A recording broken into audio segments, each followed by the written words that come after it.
Hello and welcome to the next reading from John Wesley Evangelist by Skevington Wood. Apologies for my throat. Today we're looking at chapter 7 in the book, which begins part 2, the Mission of an Evangelist, and the title is called Excluded from the Churches. So,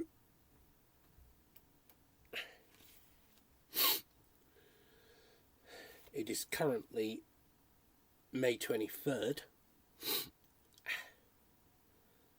but when this is broadcast, when this is put on YouTube, it will be May 24th. And according to the Journal of John Wesley,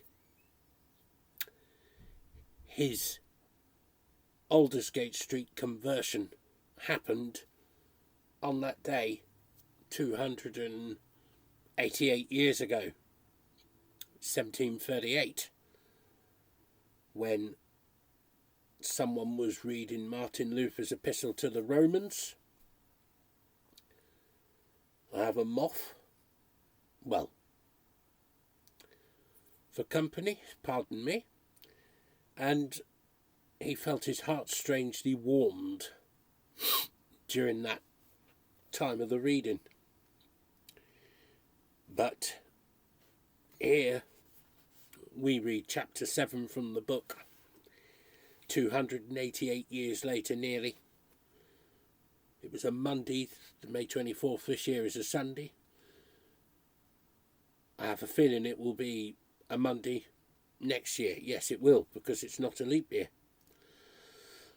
So, Excluded from the Churches, from the Works, volume 13, page 273. It was still my desire to preach in a church rather than in any other place, but many obstructions were now laid in the way. Being thus excluded from the churches, and not daring to be silent, it remained only to preach in the open air, which I did at first not out of choice, but out of necessity. John Wesley was destined to be an evangelist.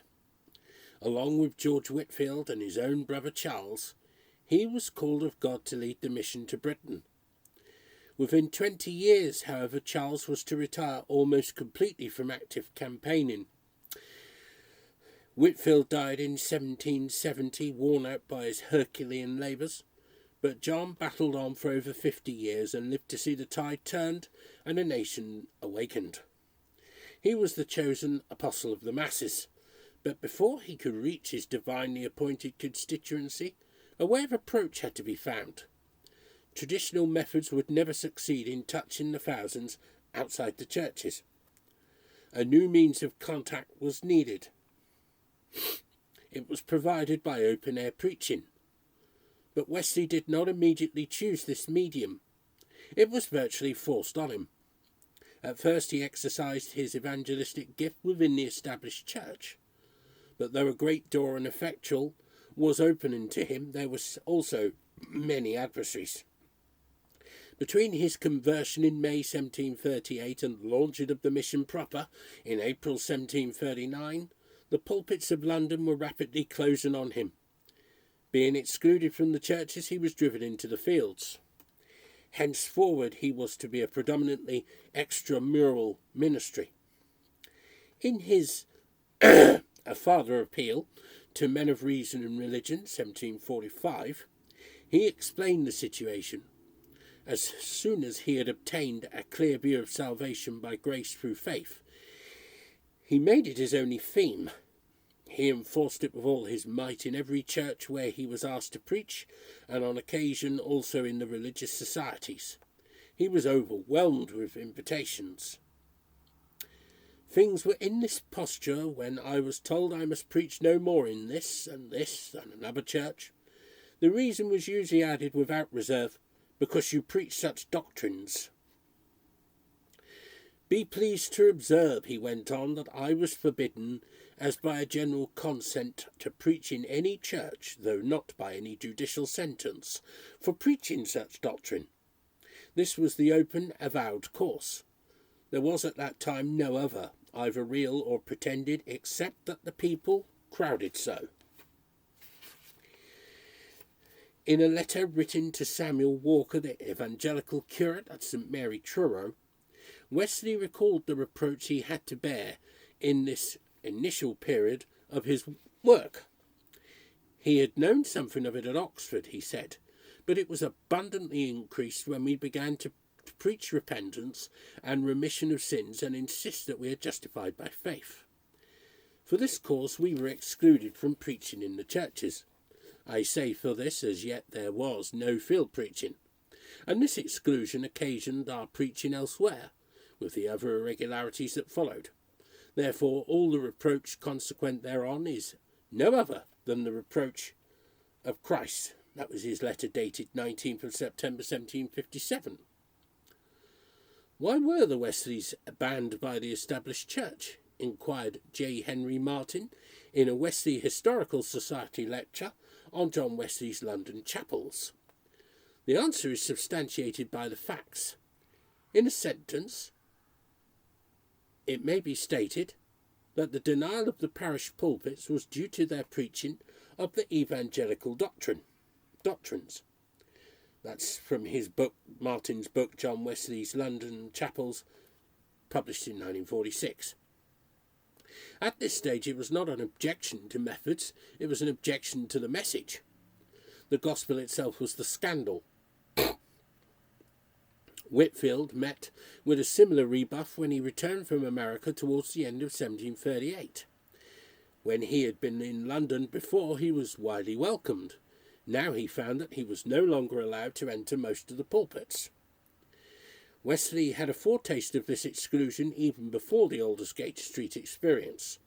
As we have seen, he began to preach justification earlier in the year with the encouragement of Peter Bowler. This was the doctrine which caused such offence. On the 5th of February 1738 at St John the Evangelist in Westminster, he preached on those strong words, "If any man be in Christ, he is a new creature." I was afterwards informed many of the best in the parish were so offended that I was not to preach there any more, and the parish of St John the Evangelist in Millbank, Westminster, was taken into St Mary, Tothill Fields in 1841. Nor did he. The following Sunday saw him at St Andrew, Holborn, with 1 Corinthians 13 verse 3 as his text. "O hard sayings," was his comment. "Who can hear them? Here too it seems I am to preach, no more." And St Andrew's, Holborn, on the west side of Shoe Lane, was rebuilt by Wren in 1686, and the rector from 1734 to 1780 was Dr. Cutts Barton, who from 1763 was also the Dean of Bristol. He never appeared again in the very church where his father had been ordained by Henry Compton, known as the Protestant bishop because of his staunch convictions. On the 26th of February, Wesley preached 3 times, at St Lawrence Jury, St Catherine Cree, and St John Wapping. "I believe it pleased God to bless the first sermon most," he wrote, "because it gave most offence, being indeed an open defiance of that mystery of iniquity which the world calls prudence." And St Lawrence Jury, at the entrance to Guildhall Yard in Cateaton Street, was so called because the parish was occupied by Jews before their banishment by Edward I. They later settled near Aldgate. This was therefore Old Jury.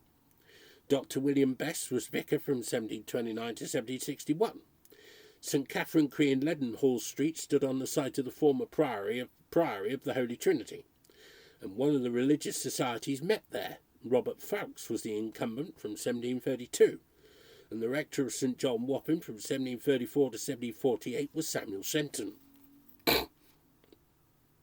He was at the first 2 churches again on the 7th of May.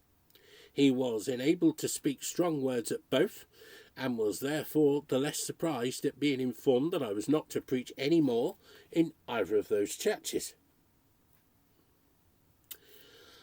On the Tuesday of that week he preached at Great St. Helens to a very numerous congregation on "He that spared not his own son, but delivered him up for us all, how shall he not with him also freely give us all things?" "My heart was so enlarged to declare the love of God to all that were oppressed by the devil," he added, "that I did not wonder in the least when I was afterwards told, 'Sir, you must preach here no more.'" And St. Helen Bishopgate, on the site of the Black Nuns' Priory, had a Tuesday lectureship for which Whitfield recommended Thomas Broughton. William Butler held the living from 1713 to 1773. And Wesley did not occupy that pulpit again until January 1790, when he noted in his journal that it was 50 years since he had been there before, and then exclaimed, "What has God wrought since that time?" On Whit Sunday he was at St. John Wapping at Free, and at St. Bennet Paul's Wharf, sometimes called St. Bennet Huda, in the evening. "At these churches likewise I am to preach no more," is the sad postscript. St. Bennet Huda, or of the Hive, situated on the north side of Thames Street, was a rectory in the collation of the Dean and Chapter of St. Paul. John Thomas held it from 1731 till 1757, when he became the Bishop of Salisbury. He combined his parochial cure with the bishopric of Peterborough from 1746.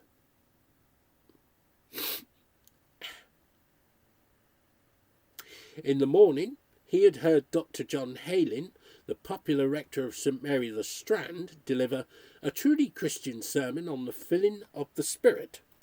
And John Haylin was the first rector of the modern church of St. Mary, which was consecrated in 1734. He was also a prebendary of Westminster. He died in 1759. His theological lectures at Westminster Abbey with an interpretation of the four Gospels, 1749, was one of the sources used by Wesley in compiling his notes on the New Testament, 1754. And you can also see that in David Lurch's book Heilund Heiligung by John Wesley, 1941.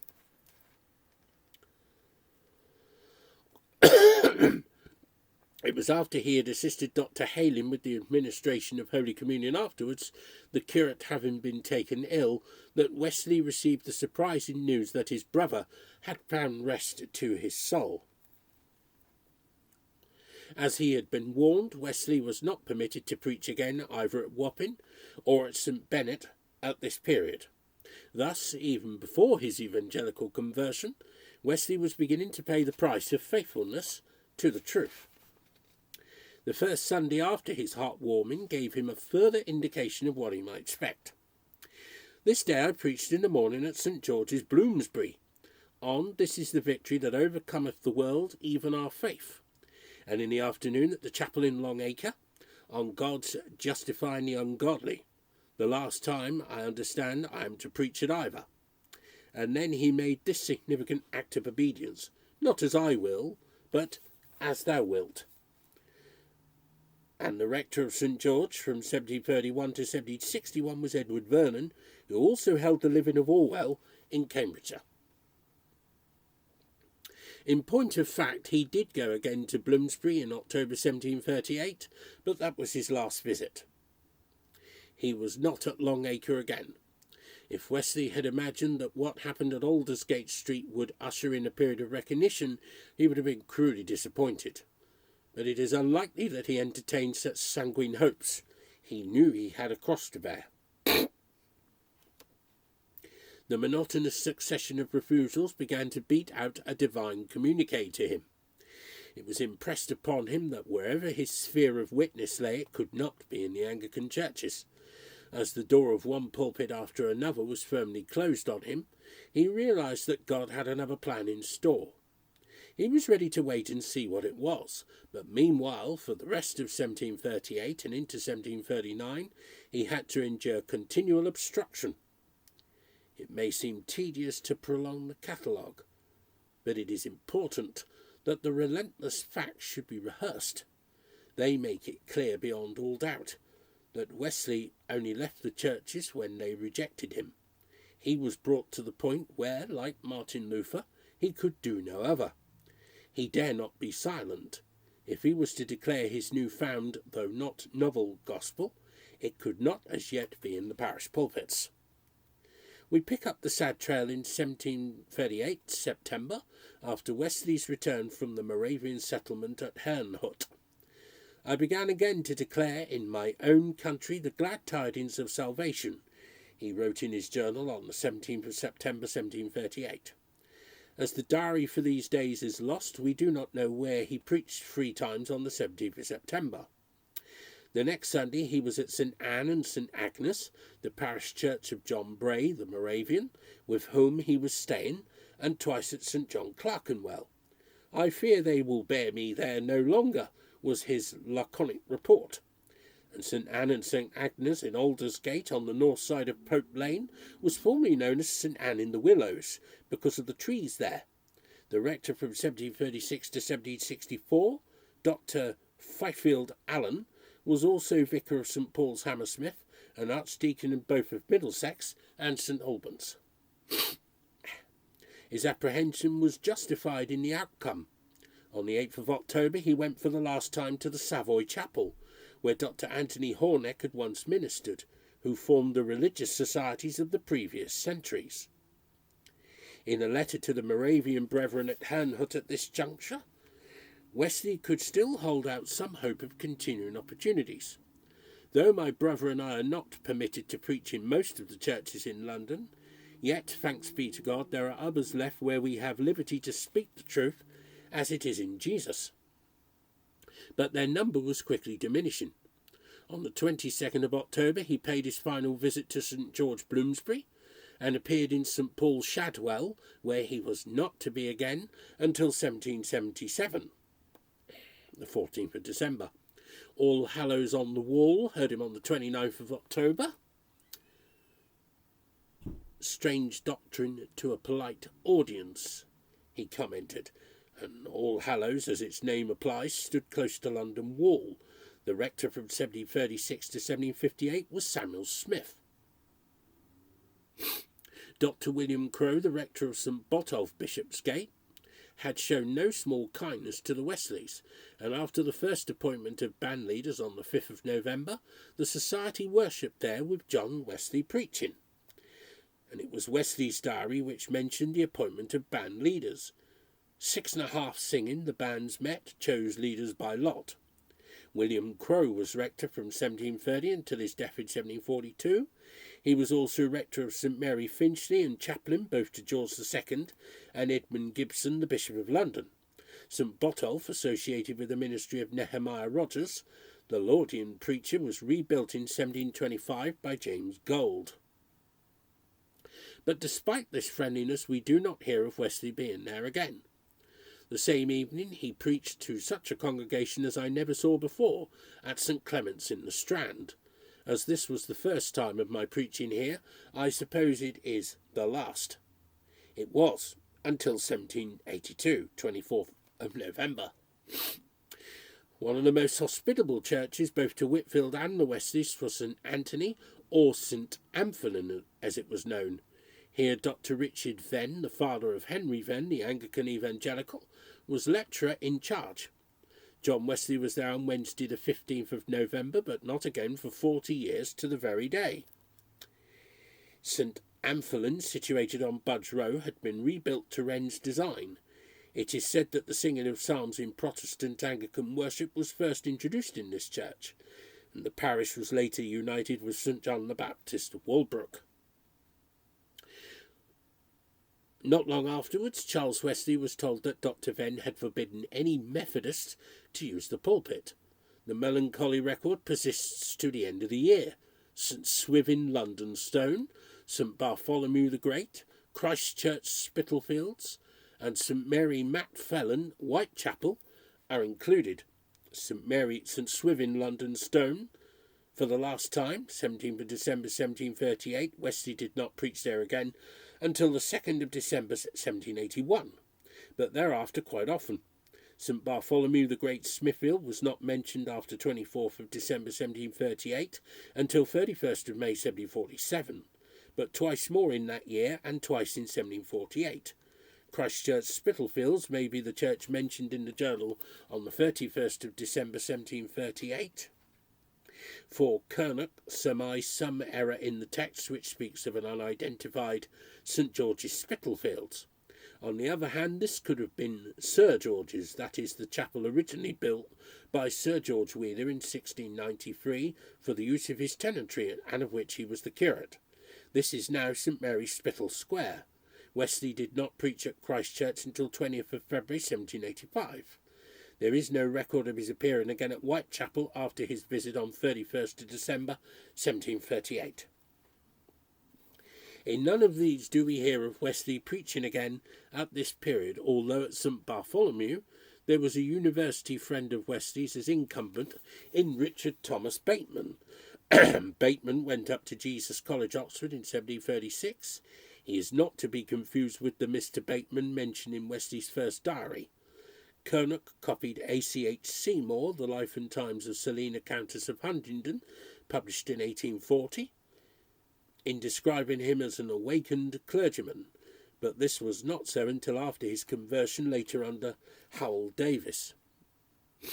We are compelled to agree with the verdict of W.H. Fitchett that by now Wesley was little better than an ecclesiastical outcast. The new year brought no improvement.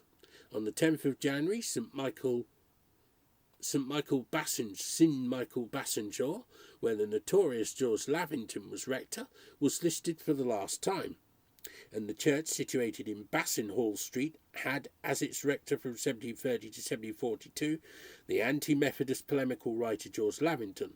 He was translated to the See of Exeter in 1746. The entry for the 4th of February ran like this: I preached at St Giles on, whosoever believeth on me, out of his belly shall flow rivers of living water.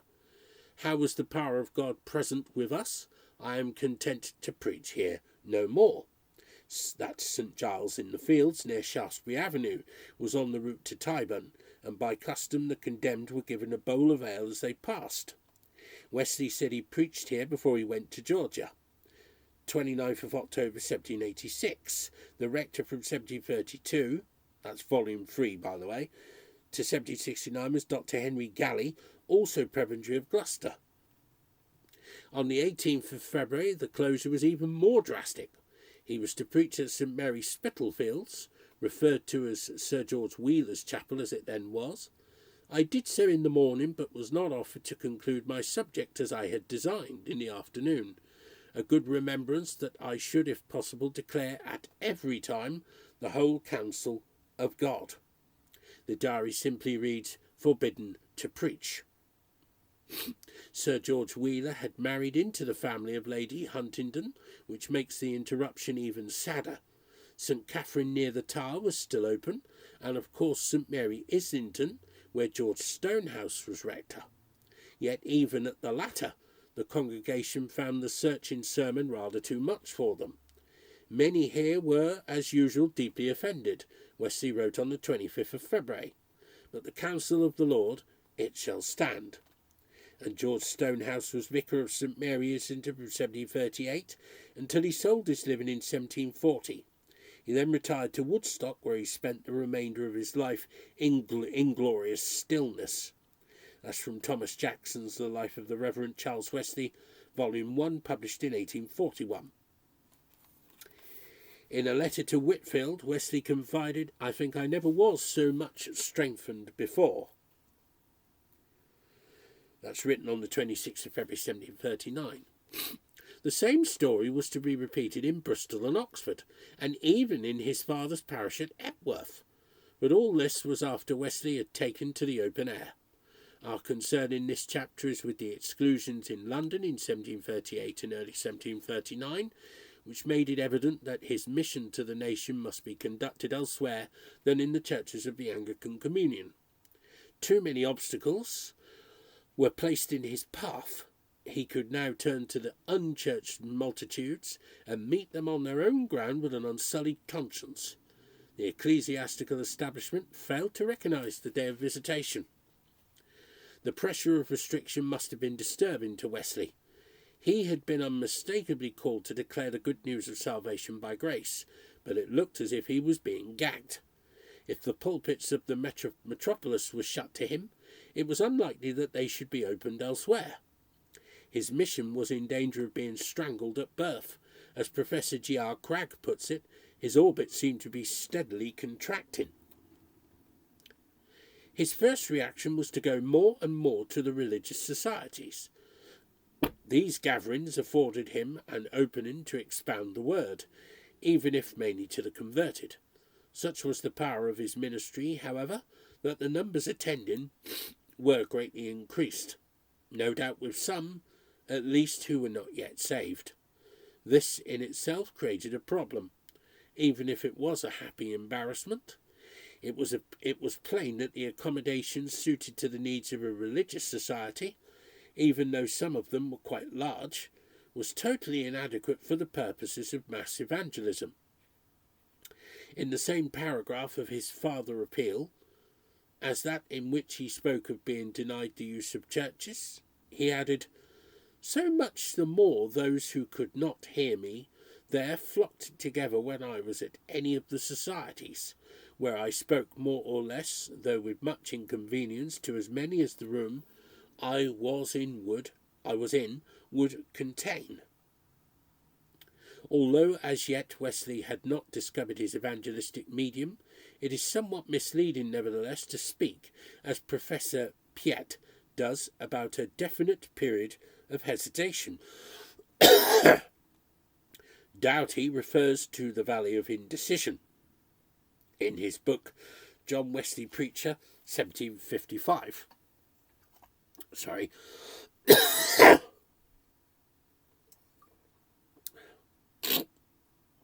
Sorry about this.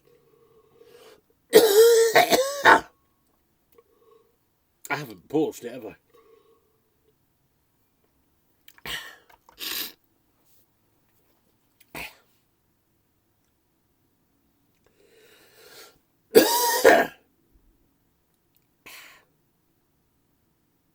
Now, where am I? It is true that Wesley had still to be shown the way in which the masses of the people were to be evangelized, but it is hardly accurate to say that his position was very uncertain, which is what Piet would have us believe. In one sense, his position was as certain as it could be, for now he was fully in the will of God and was ready for whatever the Spirit might lead him to do. He was quite content, however, to live a day at a time and be guided to the next step. Meanwhile, he was by no means unoccupied. We must not think of him kicking his heels, waiting for God to reveal the move ahead. Wesley was extremely busy, and his timetable left him little or no interval to nurse any misgivings. We have only to glance at his correspondence to come across evidence of this. He wrote on the 14th of October 1738 to a physician he had met in Rotterdam, Dr. John de Cocker. He had promised to transcribe some papers he had brought back from Germany. But he was compelled to confess, "I find I cannot have time for this yet, it having pleased God to give me full employment of another nature. His blessed spirit has wrought so powerfully both in London and Oxford that there is a general awakening, and multitudes are crying out, 'What must we do to be saved?' So that, till our gracious Master sendeth more labourers into his harvest, all my time is much too little for them." That's dated 14th of October 1738. And by the 22nd of November he was still full of apologies. "Even to this hour I have not had one day's leisure to transcribe for you the papers I brought from Herrnhut. The harvest here also is plenteous, and the labourers so few, and it increases upon us daily. Verily the Spirit of the Lord hath lifted up his standard against the iniquity, which have overspread our land as a flood." But a letter to George Whitfield, dated the 26th of February 1739, gives an even more convincing picture of Wesley's extreme preoccupation with his God-given task. The autograph has come to light only in very recent years, and we can quote from it direct. Our Lord's hand is not shortened among us. Yesterday I preached at St. Catherine's and at Islington, where the church was almost as hot as some of the society rooms used to be. I think I was never so much strengthened before. The fields after service were white with people praising God. About 300 were present at Mr. Sims. Thence I went to Mr. Bell's, then to Fetter Lane, and at 9 to Mr. Bray's, where also we only wanted more room. Today I expound in Skinner's at 4 and Mrs. West's at 6, and to a large company of poor sinners in Gravel Lane, Bishopsgate, at 8. The society at Mr. Crouch's does not meet till 8, so that I expound before I go to him near St. James's Square, where one young woman has been lately fulfilled with the Holy Ghost, and overflows with joy and love. On Wednesday at 6 we have a noble company of women, not adorned with gold or costly apparel, but with a meek and quiet spirit and good works. At the Savoy on Thursday evening we have usually 200 or 300, most of them at least thoroughly awakened. Mr. Abbott's parlour is more than filled on Friday, as is Mr. Parker's room twice over, where I think I have commonly had more power given me than at any other place. This is not the report of a man groping in uncertainty as to what he should be doing. Wesley was obviously up to the eyes in the work of God. He had no time to think where it was leading, and whether there might be some new tack to be followed. As the church doors closed, the society rooms were jammed with eager hearers. For the time being, Wesley was satisfied. Indeed, it is doubtful whether he had seriously looked beyond this. He was essentially an opportunist in the best sense of the word. From Ingvar Haddell's John Wesley, a biography published in 1961. He did what circumstances suggested in the belief that everything was under divine control. He scarcely had a moment to ask whether this ministry in the religious societies might not be merely a temporary expedient.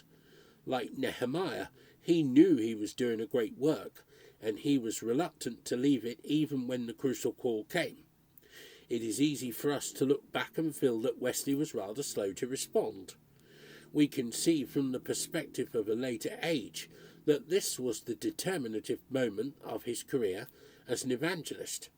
When he took to the open air, he found his channel of communication, but he was not to know this in advance. All he was concerned with in the first place was to test the proposal and discover whether it was the will of God for him. This goes far to account for his apparent backwardness. It was George Whitefield who issued the challenge. He had left London some weeks before and had been missioning in Bristol. He had hoped that churches might be open to him there, but he found that the authorities stood in his way. The Chancellor of the diocese refused him permission to preach in any consecrated building until the bishop had given a ruling on the matter. Impatient with the delay, Whitefield resorted first to Newgate Prison and then to Kingswood, which is a district house just outside Bristol. The spiritual needs of the colliers there tugged at his heartstrings, and he felt he must reach them with the news of redemption. One Saturday afternoon, 17th of February 1739, the evangelist walked out to the village. He climbed a hill and spoke to a couple of hundred coal miners. "Blessed be God that I have now broken the ice," he wrote afterwards. "I believe I was never more acceptable to my master than when I was standing to teach those hearers in the open field." Thus from George Whitefield's journals, edited by Ian Murray in 1960. By the month of March, the numbers had risen to as many as 20,000. "The fire is kindled in the country," he cried, "and I know all the devils in hell shall not be able to quench it." This was to be the grand means of reaching the masses with the gospel. At Kingswood, the die was cast. Towards the end of March, Whitefield wrote to Wesley, inviting him to Bristol to carry on the work whilst he himself went elsewhere.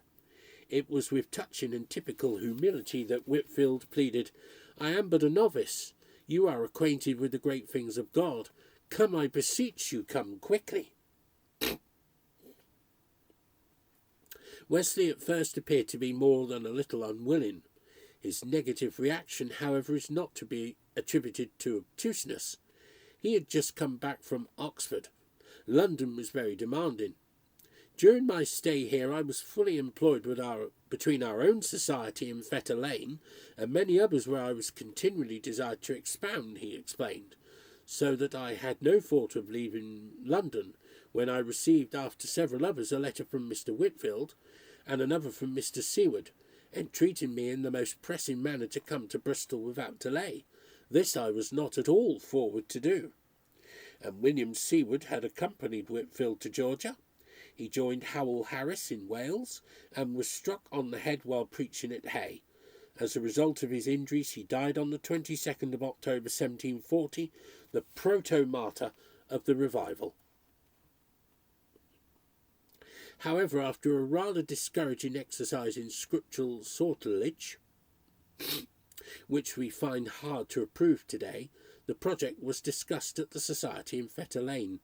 Charles Wesley was adamant against it. The rest were divided.